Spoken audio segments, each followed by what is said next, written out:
सामने दिख रहा यह वृक्षों का समूह एक विशाल जंगल का छोटा सा टुकड़ा है, जहाँ साल के वृक्षों की बहुतायत है। छोटा नागपुर की धरती में साल के वृक्षों को सांस्कृतिक महत्व भी प्राप्त है। कहा जाता नहीं है, बल्कि यह सत्य ही है कि झारखंड की भूमि पठारी है, लेकिन इस पठारी भूमि को फोड़कर उगने वाले वृक्षों की ताकत का अंदाज़ा सहज ही लगाया जा सकता है। यह यहाँ के लोगों के आर्थिक जीवन का भी आधार है। साल के वृक्षों से औद्योगिक उत्पादन में भी सहयोग मिलता है। तरह तरह की चीज़ों का निर्माण साल के वृक्षों के पत्तों से, उनके बीजों से होता है।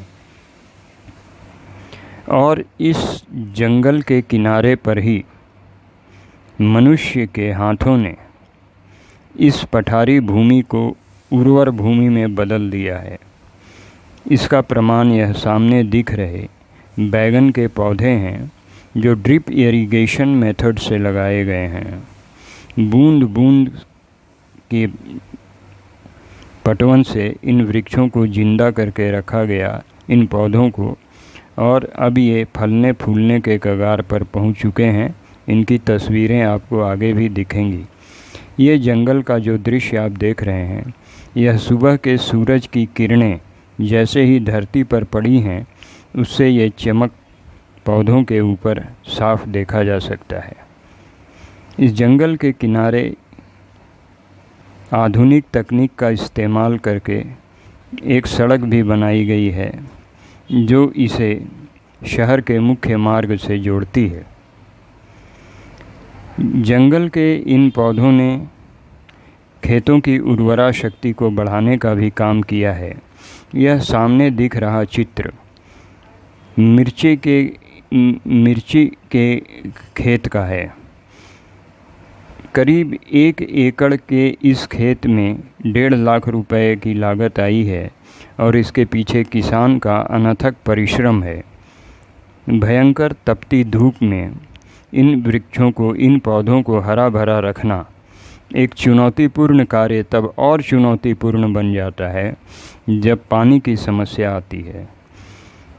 लेकिन ड्रिप इरिगेशन मेथड से इन पौधों को पानी देकर जिंदा रखने के बाद प्री मानसून के बारिश ने इन पौधों की विकास की गति को दुगना कर दिया, और ये आर्थिक आधार बनाते हुए ये बैगन के पौधे हैं, जो कुछ ही दिनों में अब फलने फूलने लगेंगे। इन जंगलों ने यहाँ की भूमि की उर्वरा शक्ति को बनाए रखने में बहुत ही योगदान दिया है। जैसे वृक्ष के जो पत्ते झड़ते हैं, वो दूर दराज तक फैलकर मिट्टी में मिल जाते हैं और मिट्टी को ढीला किए रखते हैं। जंगल, जैसा कि विदित है, वर्षा वाले बादलों को अपनी ओर आकर्षित करते हैं, और इस तरह से एक इकोसिस्टम डेवलप होता है, जिससे कृषि में, बागवानी में काफ़ी मदद मिलती है। इन सुंदर खेतों की पंक्तियों को देखिए, किसानों की कुशलता को देखिए, और ये झारखंड के सुदूर स्थान की तस्वीर है, जहां आधुनिक खेती की तकनीक ने एक क्रांति सी ला दी है। और यह सामने दिख रहा खेत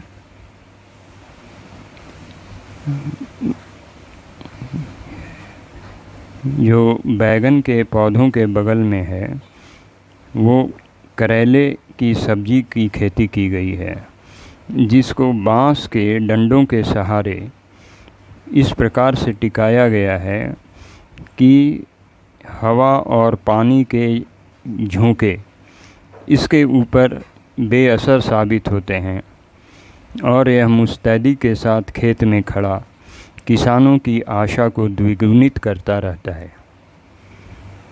ये तकनीक का कमाल है, ये मनुष्य के परिश्रम की पराकाष्ठा है। कि बंजर कहे जाने वाली भूमि को भी उपजाऊ बनाकर एक तरह से किसान समाज की, देश की बहुत बड़ी सेवा कर रहे हैं। यह स्थान ऐसा है जहाँ कभी कभी हाथियों के झुंड भी घूमने आया करते हैं जब उन्हें पानी की समस्या होती है। ऐसे में कभी कभी किसानों को भयंकर रूप से आर्थिक नुकसान भी सहना पड़ता है। ये विशाल आम का वृक्ष है जो लगभग 150 से 200 साल पुराना अवश्य है। इस खेत के बगल में ही आम का एक विशाल बागीचा है जो जहाँ के सभी पेड़ लगभग 100 साल से ऊपर के हैं, जो अभी आपको यहाँ दिखाई देंगे।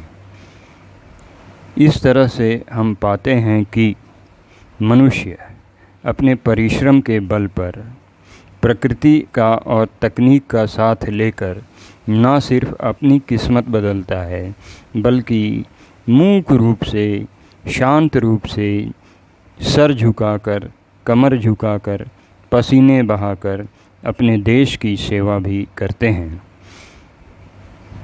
जहाँ तक सरकारी मदद की बात है, इन किसानों को समय समय पर सरकारी मदद भी मिलती है। सब्सिडी में कृषि के उपकरण भी इनको मिलते हैं, जिससे इनके हौसले में इजाफा होता है। और यहाँ की सब्जियाँ न सिर्फ झारखंड में बल्कि झारखंड राज्य से बाहर भी एक्सपोर्ट की जाती हैं। कारण है भौगोलिक वातावरण का इनको लाभ मिलता है। ऊंची जगहों पर पानी का जमाव कम होता है, जिससे बारिश के दिनों में भी खेती के उपयुक्त पौधे बने रह पाते हैं। आशा है आपको यह वीडियो पसंद आया होगा। अगर पसंद आया है तो कृपया लाइक ज़रूर करें, सब्सक्राइब करें।